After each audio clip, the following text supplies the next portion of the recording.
Harus ada kiri-kikan.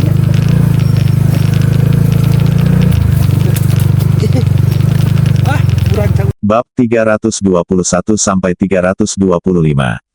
Bab 321, jadi kamu tidak menyerah. Zantian Sumai melangkah keluar dan berhenti di depan Li Boyang. Li Boyang secara alami mengenal Zantian Su. Bagaimanapun, seluruh keluarga mereka sangat gugup dengan pertarungan dengan Ji Fei. Li Boyang, bukankah kamu memiliki menantu yang hebat? Bukankah kamu mengandalkan menantu laki-lakimu untuk bangkit dalam keluarga Li? Di mana menantu baikmu sekarang? Kenapa dia hilang dan kenapa kamu di penjara? Lihat aku bebas, tapi kamulah tawanannya. Zantian Su menjabat tangannya yang bebas dan melihat tangan Li Boyang yang diborgol dengan ejekan di wajahnya. Dia dengan ceroboh melampiaskan kegembiraan batinnya dan mempermalukan Li Boyang dengan ceroboh. Hati Li Boyang dipenuhi dengan pasang surut saat ini, dia tidak takut dikurung di sini, tapi dia khawatir dengan hidup dan mati Ji Fei. Di matanya dan Jiang Qing, Ji Fei adalah putra mereka. Zantian Su, jangan khawatir. Semuanya akan terungkap. Jangan terlalu bahagia terlalu dini. Hati-hati terhadap kebahagiaan ekstrim yang mengarah pada kesedihan. Kata-kata Zantian Su tidak diragukan lagi menyentuh amarahnya. Meskipun Zantian Su kuat, dia tetap tidak bergeming. Li Boyang, menurutku kamulah yang mengatakan bahwa kegembiraan yang ekstrim membawa kesedihan, bukan? Kamu sekarang adalah seorang tahanan, grup Li baru telah disegel, dan hidup atau mati menantu laki-lakimu yang berharga adalah tidak yakin.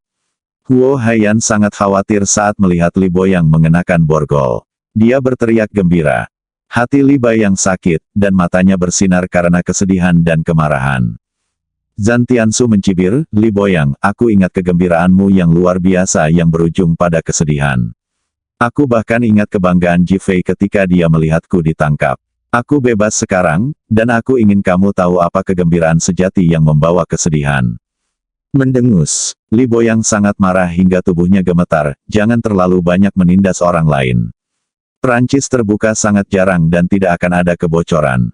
Huo Haiyan tertawa, apa salahnya menindasmu? Kamu punya kemampuan untuk mendapatkan kembali kebebasanmu. Kamu punya kemampuan untuk membiarkan orang-orang yang menyakiti menantu laki-lakimu dan grup Li baru ditangkap. Haha. Zantian Su dan Huo Haiyan tertawa pada saat bersamaan. Saat ini, mereka harus menginjak-injak Li Boyang sampai mati, menginjak-injaknya sampai mati begitu keras hingga dia tidak akan pernah bisa berdiri lagi. Apa susahnya mendapatkan kembali kebebasan? Apa susahnya menangkap orang jahat? Bukannya aku tidak akan membalas, tapi waktunya belum tiba. Yao Guangbiao membunyikan pintu dengan suara penuh amarah. Ketika Zantian Su mendengar suara Yao Guangbiao, dia merasa sel-sel di tubuhnya disuntik dengan hormon. Yao Guangbiao, kamu terlalu sombong. Semuanya diam. Polisi sudah meredam kekacauan di tempat kejadian dan berteriak dengan marah. Zantian Su nyaris tidak bisa menahan amarahnya dan memandang Yao Guangbiao dan orang lain di depannya dengan marah. Huo Haiyan melihat Yao Guangbiao dan mencibir dalam hatinya ketika dia berpikir bahwa dia sekarang seperti anjing tersesat yang mencari seseorang untuk membantu keluarga Li, tetapi dia menemui rintangan di mana-mana. Yao Guangbiao, apakah kamu sudah mengetahui penyebab kecelakaan itu sekarang? Apakah kamu di sini untuk memberitahu Li Boyang agar dia benar-benar putus asa dan berhenti memiliki ilusi? Haha, sekarang grup Li yang baru telah menjadi tikus jalanan yang ingin dikalahkan semua orang. Li Boyang penasaran saat melihat kedatangan Yao Guangbiao meskipun kata-katanya sangat kuat dan memberi semangat, dia merasa kata-katanya lebih marah. Sekarang, ketika saya mendengar ejekan Huo Haiyan dan melihat Zantian Su dibebaskan, hati saya tenggelam, dan pikiran buruk muncul di hati saya. Zantian Su awalnya penuh amarah, tapi sekarang dia menjadi santai dan bahagia setelah mendengar kata-kata Huo Haiyan. Penderitaan seperti ini lebih baik daripada menjatuhkan orang, jadi dia menyaksikan semuanya dengan sangat senang. Yao Guangbiao memandang Li Boyang, Direktur Li, jangan khawatir, saya di sini untuk menyelamatkan Anda. Li Boyang yang kecewa menjadi energi untuk beberapa saat dan matanya berbinar. Hahaha. Huo Haiyan mencibir, Yao Guangbiao, kamu benar-benar anjing setia Ji Fei. Cukup bekerja tanpa kenal lelah dimanapun, tapi sekarang kamu dengan berani mencoba menyelamatkan Li Boyang. Mengapa kamu memilikinya? Apa yang kamu andalkan? Huo Haiyan telah berada di sekitar kota Ninghai saat ini, dan banyak perusahaan telah berpaling padanya. Jika grup Zhao tidak mengungkapkan keinginannya untuk mengakuisisi grup Li baru, saya khawatir perusahaan lain akan bergabung untuk menelan grup Li baru. Sekarang, ketika saya mendengar Yao Guangbiao berkata bahwa dia ingin menyelamatkan Li Boyang, itu tidak masuk akal dan bahkan lebih menyombongkan diri. Dia mengangkat tangannya dan memberi isyarat mengundang, Yao Guangbiao, tolong. Mari kita lihat bagaimana Anda menyelamatkan Li Boyang, mari kita lihat bagaimana Anda menciptakan keajaiban.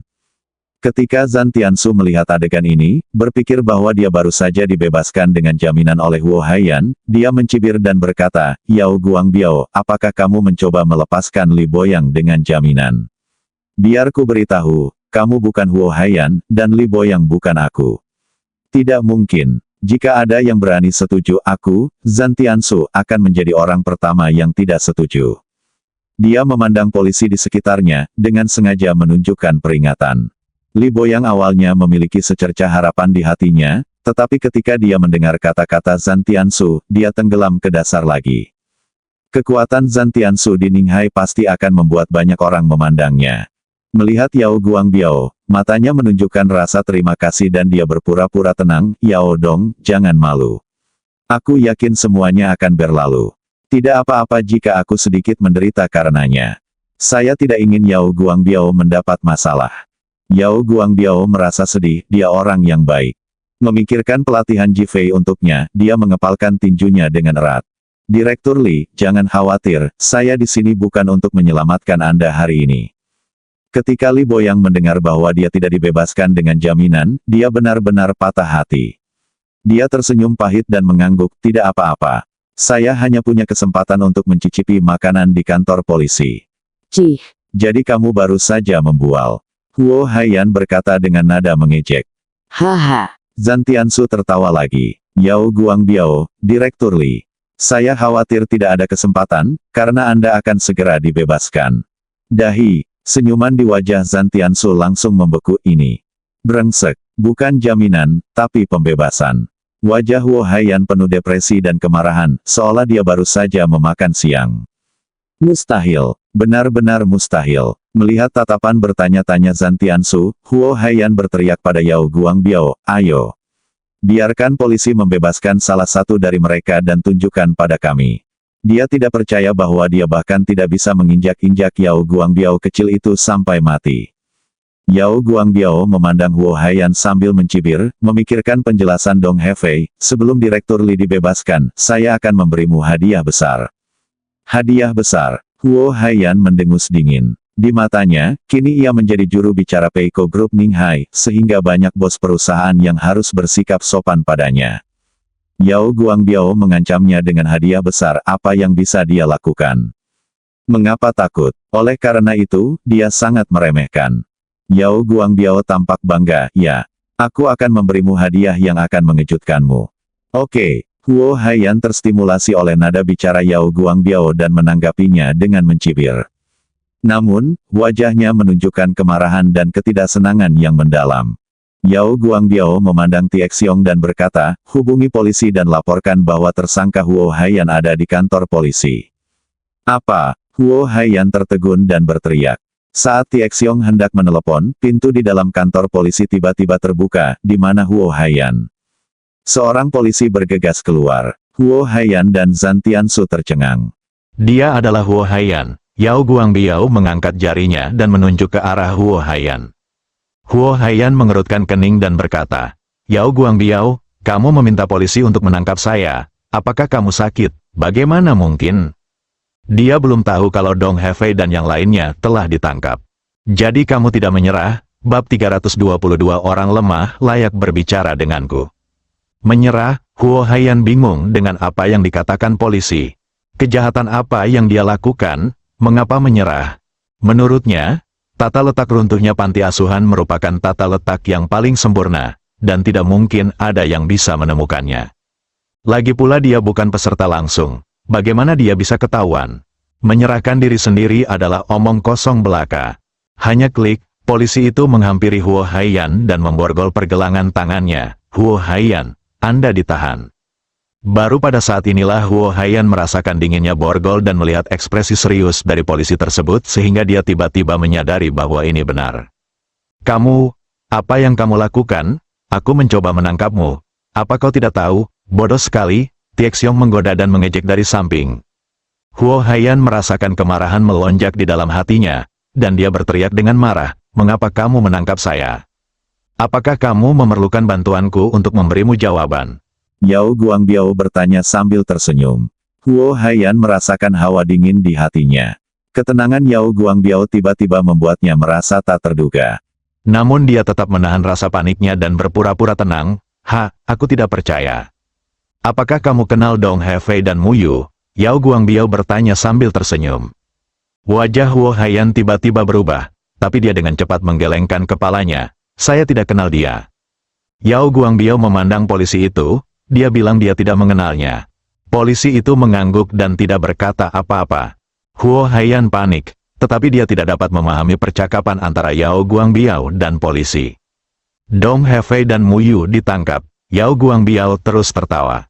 Huo Haiyan merasakan jantungnya tiba-tiba menegang dan sulit bernapas. Tetapi, gila, aku bahkan tidak tahu siapa mereka, apa hubungannya denganku. Yao Guangbiao merentangkan tangannya ke arah polisi. Tampak tak berdaya. Namun, senyuman di wajahnya menjadi semakin kuat. Dong Hefei berinisiatif untuk mengaku. Huo Haiyan merasakan beban seberat 1000 pon tiba-tiba menimpanya, tetapi dia masih menegakkan punggungnya dan berkata, lepaskan aku, lepaskan aku. Masih tidak mengakuinya. Mu Yu ditangkap setelah Dong Hefei mengaku. Dong Hefei juga mengakui orang di baliknya. Yao Guangbiao berhenti dan menatap Huo Haiyan sambil tersenyum. Kepala Huo Haiyan mulai berdengung dan kakinya mulai gemetar. Yao Guangbiao mencibir, saya yakin Anda masih belum bisa mengatakannya, bukan? Huo Haiyan menghela nafas panjang dan berhasil menenangkan diri. Ya, tentu saja saya tidak mengenal mereka, dan saya tidak melakukan apapun. Memutuskan untuk pergi ke sisi gelap, Yao Guangbiao tiba-tiba berhenti dan melihat ke arah polisi. Dia melepaskan kesempatan untuk mengaku lagi. Ledakan, Huo Haiyan langsung mengerti bahwa Yao Guangbiao mencoba menipunya. Yao Guangbiao, kamu. Petugas polisi langsung menyela. Huo Haiyan, Anda adalah dalang di balik runtuhnya panti asuhan. Sekarang Anda secara resmi ditangkap. Huo Haiyan berteriak ngeri. Dia tidak pernah berpikir bahwa Yao Guangbiao dan yang lainnya akan mengetahui Dong Hefei, Mu Yu dan bahkan dirinya sendiri secepat itu. Bang, Yao Guangbiao memuji Huo Haiyan. Selamat, kamu melepaskan kesempatan untuk menyerah. Kamu melepaskan kesempatan untuk mengaku. Aku sangat membencimu. Huo Haiyan tahu bahwa dia telah dibodohi. Sekarang polisi memborgol pergelangan tangannya, dia pasti akan ditangkap. Memikirkan tentang penjara, dan saat saya baru saja pergi menemui Zhan Tiangsu, bahkan orang seperti dia akan seperti Sun Tzu di penjara. Bagaimana jadinya jika Anda masuk sendiri, Bang? Tai Xiong juga memuji Huo Haiyan. Saya tidak melihatnya, Anda masih Lei Feng yang hidup. Anda benar-benar menyelamatkan Zhan Tiangsu dan kemudian masuk lagi. Saya hanya tidak tahu apakah Zhan Tiangsu akan menyelamatkan Anda. Yao Guangbiao dan yang lainnya langsung tertawa. Mendengus. Zhan Tiansu mendengus dingin, Huo Haiyan, jangan khawatir, saya akan menyelamatkanmu. Dia cukup mengenali Huo Haiyan. Jadi tentu saja mustahil baginya untuk menenangkan Huo Haiyan.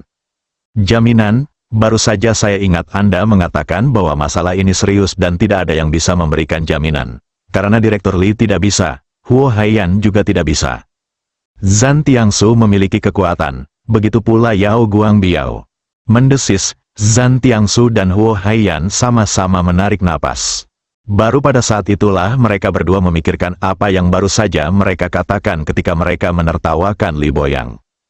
Kini, persoalan panti asuhan telah menjadi masalah besar sehingga masyarakat awam tidak bisa memberikan dana talangan. Tercengang, bingung, Yao Guangbiao memandang polisi, bagaimana dengan pembebasan Direktur Li?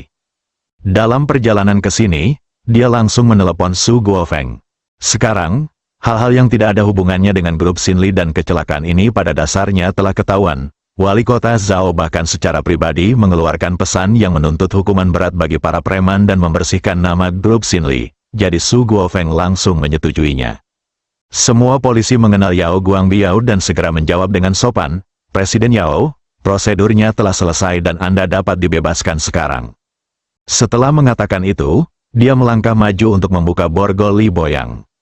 Klik, ketika suara borgol Li Boyang dilepaskan terdengar, Huo Haiyan merasa jantungnya seperti dipukul dengan keras dan seluruh tubuhnya bergetar.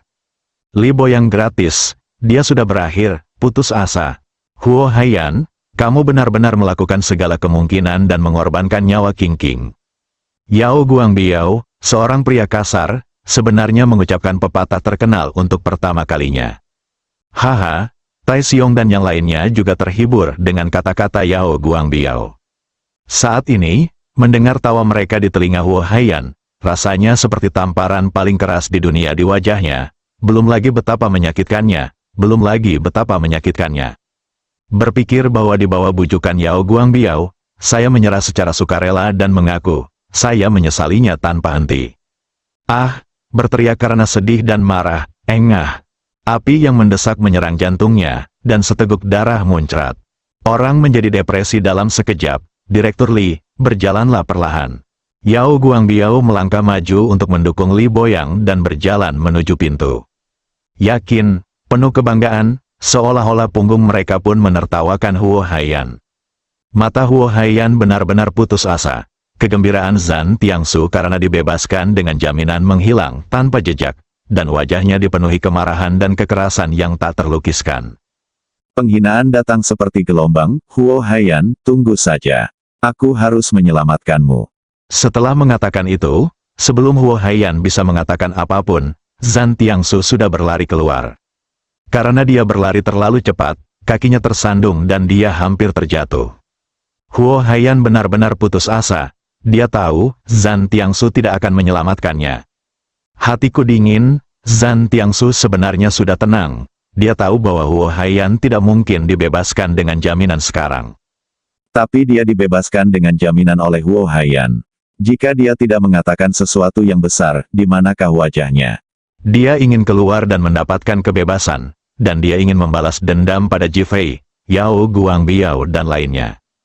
Pintu kantor polisi, Yao Guangbiao baru saja membukakan pintu mobil untuk Li Boyang hendak masuk ke dalam mobil, dan Zhan Tiangsu kebetulan keluar. Yao Guangbiao, aku ingin kamu mati, aku ingin mengambil kembali semua milik aliansi kita. Teriakan marah bergema dan mengejutkan orang yang lewat. Zhan Tiangsu, hanya jika kamu memiliki kemampuan itu. Tetsuo berdiri dengan bangga, orang lemah layak berbicara denganku.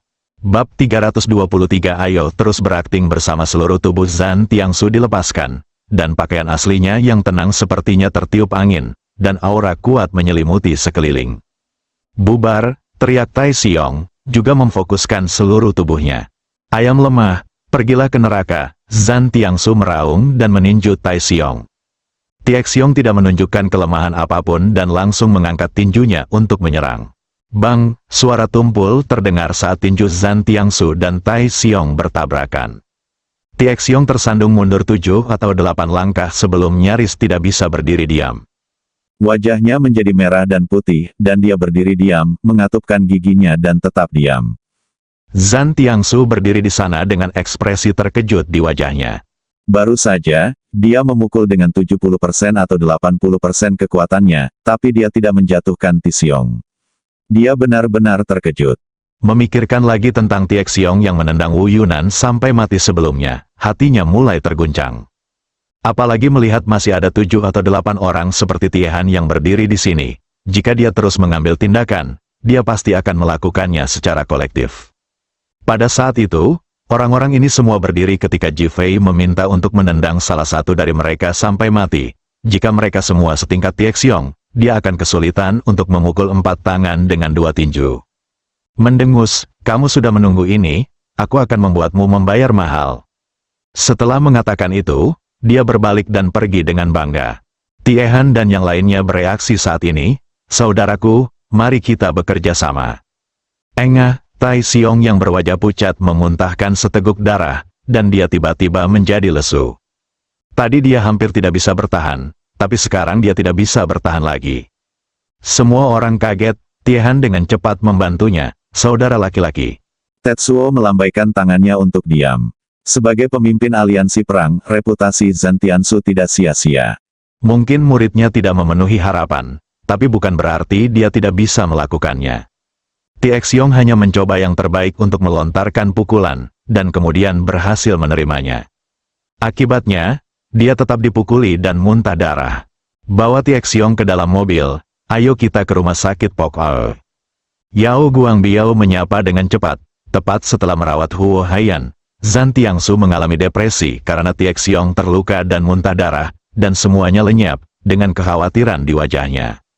Semua orang dilarikan ke rumah sakit Pok'al, ruang gawat darurat rumah sakit Pok'al. Ji Fei masih terbaring diam, dengan ekspresi wajah yang sangat natural, seolah sedang tertidur. Tapi semua indikator vitalnya sangat rendah. Li Ruoxi memegang tangan Ji Fei dan menitikkan air mata yang tak terhitung jumlahnya. Jiang Qing juga menangis dalam hati, dia menganggap Ji Fei sebagai putranya. Qi Yuan, kapan kamu akan bangun? Feng Huang, yang tertekan, meraih kerak Qi Yuan dan bertanya dengan marah. Qi Yuan tampak getir. Saya juga tidak tahu, dia mengetahui karakter Feng Huang dengan baik, dan dia juga mengetahui perasaan Feng Huang terhadap Ji Fei. Demi Ji Fei, dia akan menyerahkan nyawanya sendiri. Qi Yuan, biar ku beritahu, jika Ji Fei tidak bangun, jangan salahkan aku karena menjadi sangat marah. Phoenix, tenang, patah. Feng Huang menamparkan wajah Qi Yuan dengan punggung tangannya. Wajah Qi Yuan langsung membengkak seolah tertiup angin, dan darah mengucur dari sudut mulutnya. Setelah pertarungan Phoenix, saya merasa sedikit menyesal. Tapi dia masih menatap dengan marah. Li Ruoxi dan Jiang Qing sama-sama melihatnya. Qi Yuan mengangkat tangannya untuk menyeka darah dari sudut mulutnya. Feng Huang, jika saudara Ji dalam bahaya, aku, Qi Yuan, akan menjadi orang pertama yang membalaskan dendamnya. Sudut matanya lembab dan matanya tegas. Phoenix menoleh ke samping, matanya juga basah. Raja Naga, di dalam hati mereka, adalah keberadaan seperti dewa. Bukan hanya karena statusnya, tapi juga karena karakternya. Dalam organisasi mereka, semua kohesi bergantung pada Raja Naga. Sebab, selama Raja Naga ada di sini, tidak akan ada saudara dan saudari yang ditinggalkan.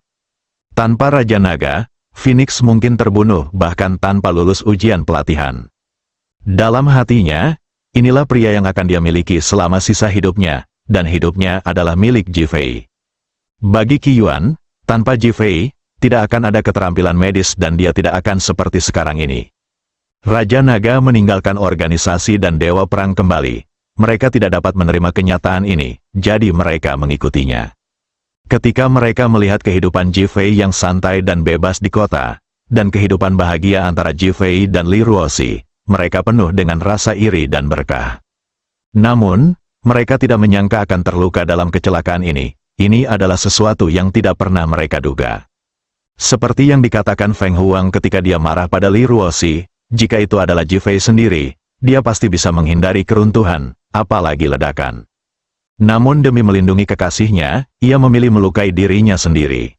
Bagaimana kabar Ji Fei? Li Boyang mendorong pintu ruang gawat darurat dan bertanya dengan cemas. Tapi segera saya merasakan penindasan dari pemandangan itu, dan ketika saya melihat darah di sudut mulut Qi Yuan, hati saya tenggelam. Ayah, apakah kamu dibebaskan? Li Ruoxi sangat terkejut dan terkejut saat melihat ayahnya kembali. Yao Guangbiao pergi membawaku kembali. Li Boyang mengangguk dan berkata. Yao Guangbiao juga masuk dan melihat Ji Fei terbaring di tempat tidur, dengan pemikiran rumit di benaknya dan tangannya mengepal erat. Mata Phoenix tertuju pada wajah Yao Guangbiao. Bagaimana situasinya sekarang? Huo Haiyan, Dong Hefei dan Mu Yu semuanya ditangkap. Masih belum pasti apakah Jefferson akan terlibat, tapi Zhan Tiansu dibebaskan dengan jaminan. Wajah Yao Guangbiao penuh amarah saat dia memikirkan Zhan Tiansu menyakiti Tai Xiong. Dia benar-benar keluar, Phoenix juga jelas tidak terduga. Zhan Tiansu mungkin akan membalas dendam, dia baru saja meninju Tai Xiong dan membuatnya muntah darah. Nada suara Yao Guangbiao penuh dengan keengganan dan kemarahan. Tai Xiong dipukul olehnya dan muntah darah, Phoenix bertanya dengan heran. Dia masih mengetahui kekuatan Tiexiong, dan orang biasa tidak bisa menyakitinya sama sekali. Tidak menyangka Zhan Tiansu akan menjadi begitu kuat. Li Ruoxi dan yang lainnya juga merasa suasananya semakin menyedihkan. Saya khawatir Zhan Tiangsu akan membalas dendam dengan kekerasan. Kekhawatiran melintas di wajah Li Boyang. Saya akan melihat luka Tai Xiong. Qi Yuan berjalan menuju pintu. Zhan Tiangsu tidak perlu takut. Aku akan menanganinya. Nada suara Phoenix tiba-tiba menjadi sangat tenang, bukannya kemarahan tadi. Semua orang terkejut, dan Yao Guangbiao mengikutinya keluar. Li Baiyang datang mengunjungi Ji Fei, tetapi akhirnya pergi dengan kecewa. Di luar pintu, Qi Yuan memeriksa denyut nadi Tai Xiong dan menulis resep, tidak ada lagi kekerasan dalam waktu 1 bulan. Pengobatan tradisional Tiongkok akan membantu dalam pengondisian. Kejutan kemarahan melintas di wajah Tai Xiong, dan Tai Han serta yang lainnya juga mengepalkan tangan mereka dengan keras. Di antara orang-orang ini, Tie Xiong adalah yang paling kuat, dan dia bukan tandingan pukulan Zhan Tiangsu.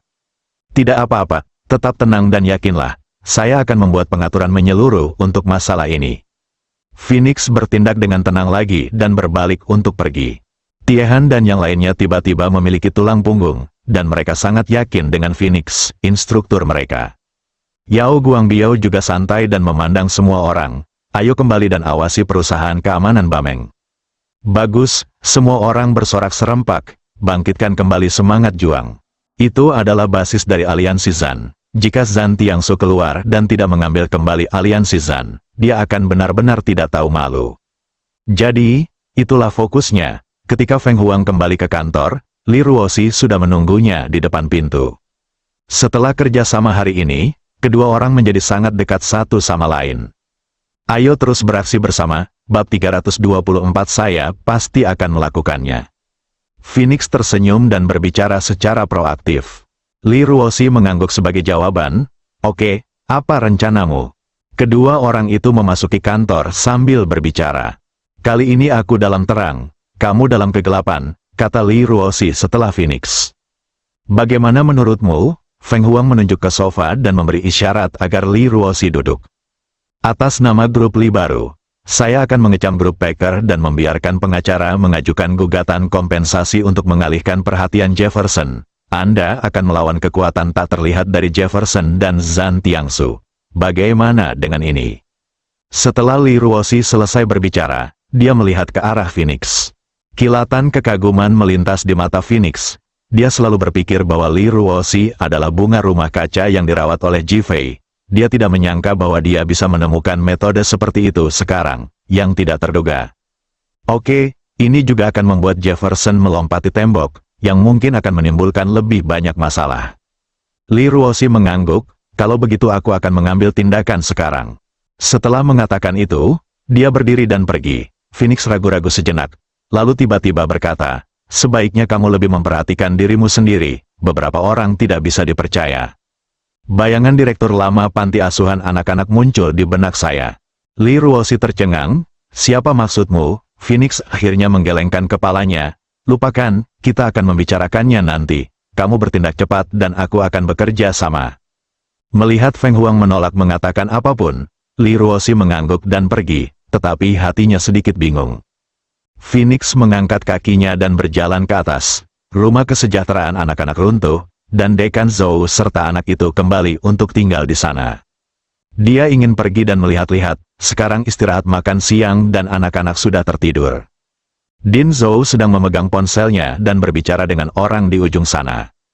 Dang dang dang, tiba-tiba ada seekor burung Phoenix yang mengetuk pintu. Din Zhou segera menutup videonya, menekan tombol toilet, berjalan keluar dan membuka pintu.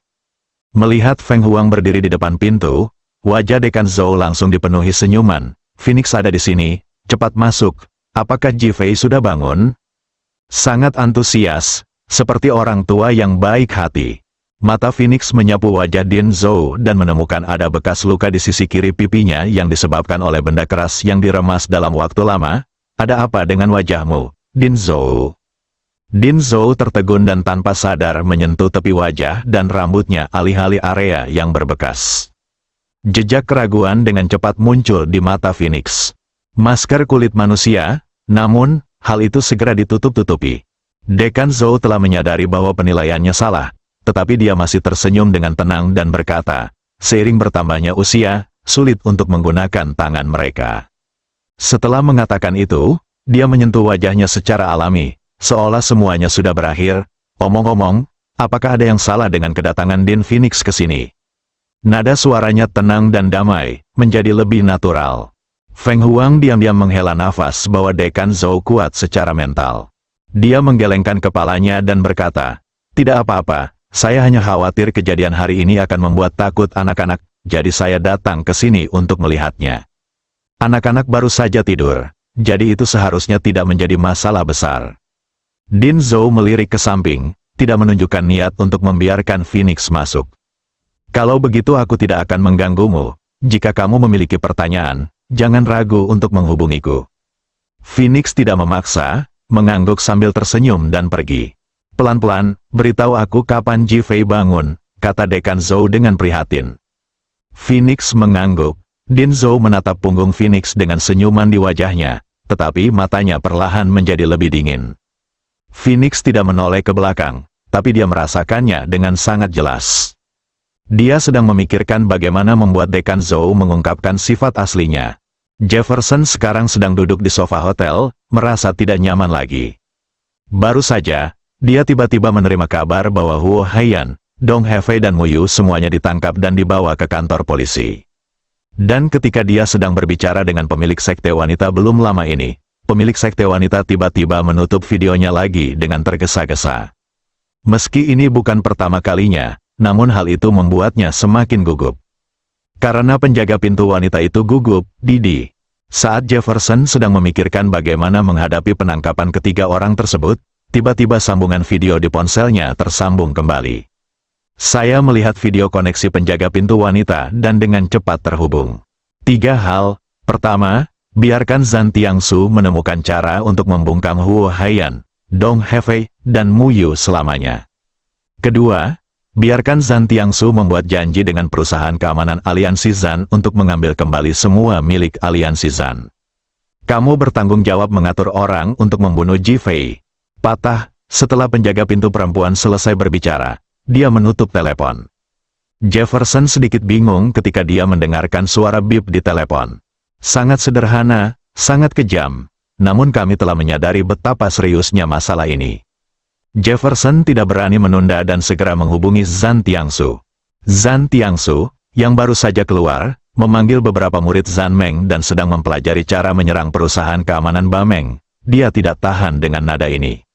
Saya tercengang ketika tiba-tiba saya menerima telepon dari Jefferson. Apakah ada yang salah? Meski dia baru saja keluar, dia tetap mempertahankan harga dirinya. Jefferson juga terangsang dan sombong, dan dengan sengaja berkata dengan nada memerintah, "Huo Haiyan, Dong Hefei, dan Mu Yu harus mati. Kamu harus menangani masalah ini." "Kamu tidak punya hak untuk memerintahkanku," Zhan Tiangsu berkata dengan bangga. "Terakhir kali saya meminta Luo Yutian untuk disalahkan dan membiarkan Anda, orang yang tidak bersalah, mengeluarkan perintah tersebut. Saya juga mengunggah dan mengeluarkannya." Jefferson bereaksi sangat cepat, mengetahui bahwa dia tidak bisa memberi perintah, jadi dia dengan cepat menyalahkan master sekte perempuan itu. Mata Zhan Tiangsu menyipit 2 kali.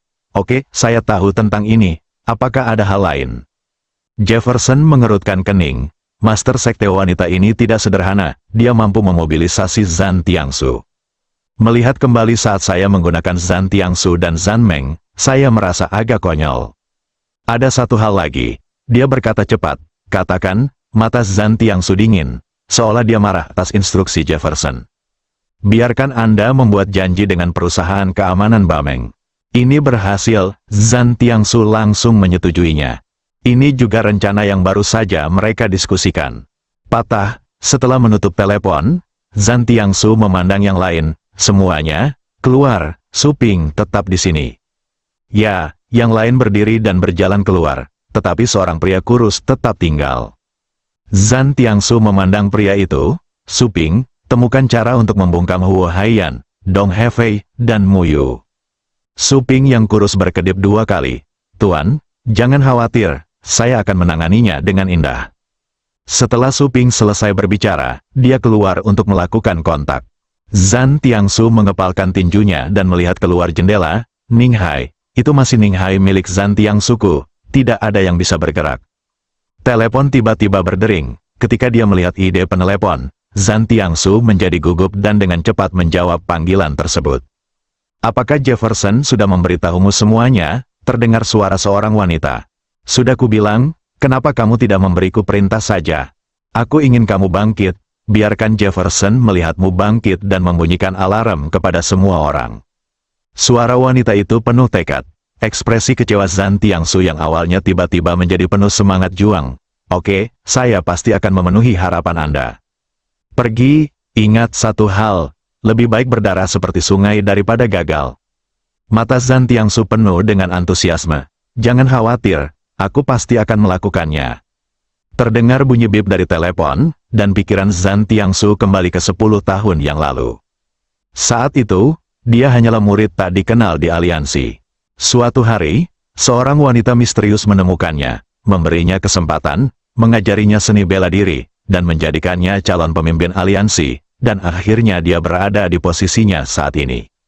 Dudu, terdengar suara hang up dari telepon, Tuan, ini sudah ditangani.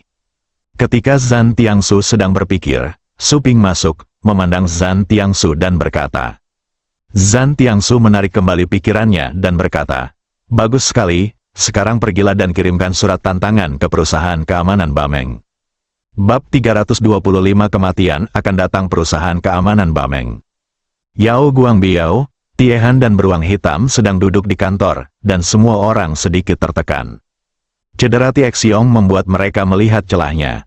Di matanya, Zhan Tiangsu seperti gunung yang tidak dapat diatasi. Jika kita bisa menggunakan taktik pertarungan kelompok, apalagi satu Zhan Tiangsu, kita tidak akan takut meski ada 10 dari mereka, kata Taihan dengan marah. Yao Guangbiao mengangguk, saya tahu semua yang Anda katakan, tetapi masalahnya sekarang banyak mata yang menatap ke arah perusahaan keamanan Zanmeng dan Bameng. Jika terjadi konflik, masalah ini akan berdampak sangat buruk. Apa yang harus kita lakukan? Sekarang setelah Zhan Tiangsu keluar, dia pasti akan mendatangi kita. Haruskah kita menoleransinya? Yao Guangbiao mengepalkan gelas air dengan tangannya, dan ada tatapan tajam di matanya. Kakak Ji harus membalas dendam, bagaimana dia bisa menanggungnya? Dang dang dang, terdengar ketukan cepat di pintu. Yao Guangbiao tanpa sadar mengepalkan gelas air dan melihat ke arah pintu. Datang. Pintu terbuka dan Zhang San masuk dengan wajah cemas. Apa yang telah terjadi? Tiehan berbicara lebih dulu. Dong Yao, Saudara Han, dan murid keempat Zhan Tiangsu, Su Ping datang untuk menyatakan tantangan atas nama Zhan Tiangsu. Setelah Zhang San selesai berbicara, ada kekhawatiran tersembunyi di matanya. Yao Guang berdiri dan berkata, surat tantangan. Ada sedikit kemarahan dan kegugupan di wajahnya.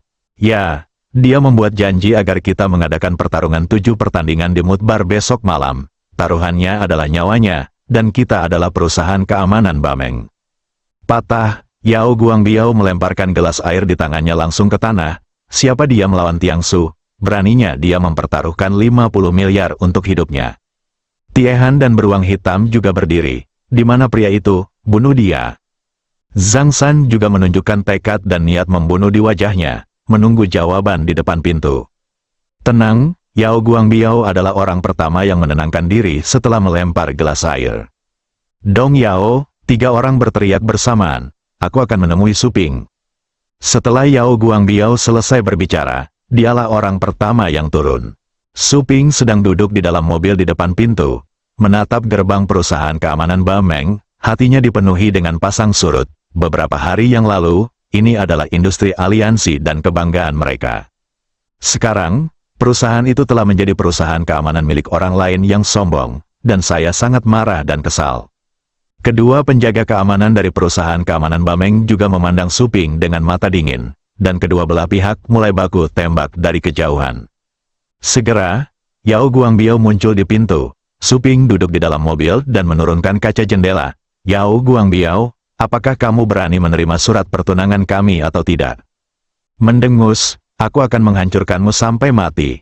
Beruang hitam berbicara lebih dulu dan menuju ke arah Su Ping. Apa maksudmu? Apakah kamu akan menabrak seseorang jika kamu tidak berani menjawab? Mata segitiga Su Ping terus berputar, dan dia menginjak rem, siap untuk memulai dan pergi kapan saja. Beruang hitam, mundur, teriak Yao Guangbiao. Beruang hitam itu berhenti dengan marah. Yao Guangbiao memandang Suping kurus dengan mulut lancip dan pipi monyet. Pertarungan ini tidak ada bandingannya. Di mata kami, nyawa Zhan Tiangsu tidak ada artinya. Kaulah yang memiliki nyawa rendah, Suping menjawab dengan marah. Tiehan juga marah dan hendak pergi. Tapi dihentikan oleh Yao Guangbiao. Beritahu Zhan Tiangsu untuk mempersiapkan 50 miliar dan 1 nyawa. Saya akan menyetujui pertarungan ini. Jantung Suping berdetak kencang dan dia mengutuk dalam hati. Sekarang mereka hanya orang miskin. Lalu dari mana mereka bisa mendapat 50 miliar? Namun kalau dipikir-pikir pertarungan ini memang tidak adil. Sama saja dengan orang miskin yang akan merampok, jadi hanya orang bodoh yang setuju. Dalam kesulitan, haha, Yao Guangbiao benar-benar tidak bodoh. Tawa Zhan Tiangsu tiba-tiba terdengar. Suping, Yao Guangbiao dan yang lainnya memandangnya dengan heran. Zhan Tiangsu turun dari Land Rover dan melihat ke tanda perusahaan keamanan Bameng dengan ekspresi dingin dan marah di wajahnya. Zhan Tiangsu, kamu anjing tersesat. Apa gunanya bersikap begitu sombong? Yao Guangbiao menjawab dengan dingin. Yao Guangbiao, kita tidak perlu menyia-nyiakan kata-kata kita. Yang perlu kamu lakukan hanyalah bersiap-siap. Besok adalah kematianmu dan hari di mana aliansi kita akan bangkit kembali. Sombong, Yao Guangbiao berteriak dengan marah. Saya punya modal untuk menjadi sombong, panggilan. Setelah Zhan Tiangsu selesai berbicara, dia tiba-tiba menyerang Yao Guangbiao. Tiehan dan Black Bear dengan cepat melangkah maju untuk menyerang. Bang-bang, ditemani oleh 2 suara membosankan. 4 tinju bertabrakan, tendang, tendang, tendang. Tiehan dan beruang hitam sama-sama mundur selusin langkah pada saat yang sama. Jantung mereka dipenuhi darah dan separuh lengan mereka lumpuh dan tidak sadarkan diri. Lindungi Yao Dong, Zhang San berteriak. Dan selusin orang bergegas keluar, melindungi Yao Guangbiao di tengah. Wajah Yao Guangbiao menjadi hitam, dia sangat penindas. Namun tak ada taranya, haha. Bukankah Ji Fei mengatakan bahwa dia sombong dan sombong saat itu? Hari ini dia benar-benar berdiri. Teng, tubuh Zhan Tiangsu tiba-tiba melompat ke udara, dan tinjunya menghantam tanda besar perusahaan keamanan Bameng dengan keras. Klik, terdengar suara retakan kayu yang tajam, dan seluruh tanda itu pecah menjadi 2 bagian yang tak terhitung jumlahnya, dan kemudian jatuh ke tanah dengan benturan. Partikel debu menari-nari di udara seperti not musik yang ceria. Zhang San dan yang lainnya menunjukkan kemarahan dan ketidakberdayaan di wajah mereka. Ekspresi Yao Guangbiao terus berubah, dan akhirnya dia memikirkan Feng Huang mengatakan bahwa dia akan menyelesaikan dan mengatur segalanya, dan menekan amarahnya. Jika kamu tidak mencari kematian, kamu tidak akan mati, Zhan Tiangsu, kamu tidak sabar untuk mati. Ayo, jika kamu ingin membunuhku, ayo, Zhan Tiangsu memandang Yao Guangbiao dan yang lainnya, menepuk dadanya dan berteriak.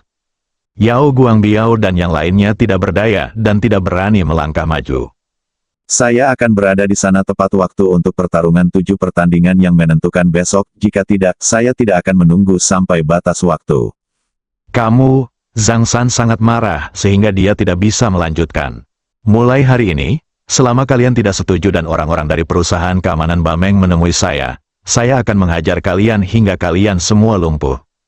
Haha, Zhan Tiangsu tertawa liar, seluruh tubuhnya memancarkan kesombongan yang dingin. Saat ini, orang-orang di perusahaan keamanan Bameng hanyalah sekelompok semut di matanya. Wajah Yao Guangbiao dan yang lainnya sama gelapnya dengan dasar pot, tapi hati mereka penuh kekhawatiran. Puff, Tiehan dan beruang hitam awalnya ingin mengendalikannya, tetapi pada akhirnya mereka tidak bisa menahannya dan darah muncrat. Pemandangan itu semakin menyedihkan dan menyedihkan. Yao Guangbiao menarik napas panjang dan berkata, Zhan Tiangsu, jangan khawatir tentang pertempuran ini, kami pasti akan berpartisipasi tepat waktu. Dia tidak mungkin segila anjing gila itu, apalagi saat saya melihat Tiehan dan beruang hitam muntah darah, saya semakin merasa stres. Mereka adalah elit dari elit di sini. Melihat Yao Guangbiao terpaksa menyetujui pertempuran yang menentukan, Zhan Tiangsu menjadi semakin sombong dan bersemangat. Akhirnya, Yao Guangbiao dan yang lainnya pergi dengan marah dan enggan. Tujuannya tercapai, mengintimidasi Yao Guangbiao, dan yang lebih penting, melukai Tiehan dan beruang hitam, menyebabkan Yao Guangbiao kehilangan 2 asistennya lagi. Tanpa mereka, dia akan memiliki keuntungan lebih besar dalam pertarungan 7 pertandingan yang menentukan dengan Yao Guangbiao di masa depan. Yao Guangbiao merasa marah dan sedih, jadi dia segera membawa beruang hitam dan Tiehan ke dalam mobil dan dilarikan ke rumah sakit Boai. Saat ini, Jefferson baru saja menutup telepon, dengan senyum puas di alisnya. Jeffrey, aku benar-benar ingin kamu segera mati. Aku tidak menyangka ketika aku menemukan pembunuhnya. Dia sebenarnya ada di dalam negeri Panjang, dan di provinsi Ningjiang. Waktu kematianmu akan tiba. Bersambung.